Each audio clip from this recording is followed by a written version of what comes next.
for me, I guess structure. I start structurally. So my score is somewhere here. I start, this way. So how does the sections relate to each other? What are the chords? How does the chords influence how the piece goes? What are the sections? In this case, God, this is such an interesting piece.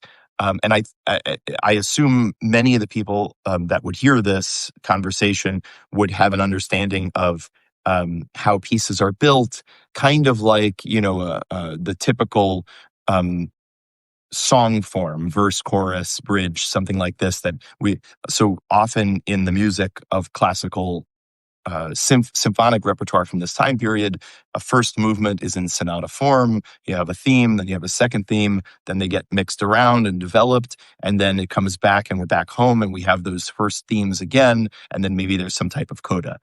And just for my listeners who may not be familiar with the term sonata form, it's basically a 3-part form: theme, development, and recapitulation. Basically, the 3-act formula that we see in most movies and TV shows. Yeah.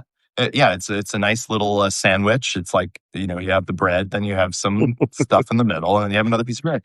And that's generally, certainly all the pieces that we're familiar with, most of that time period symphonically follow that type of formula. Now, of course, a formula can be transformed in so many different ways.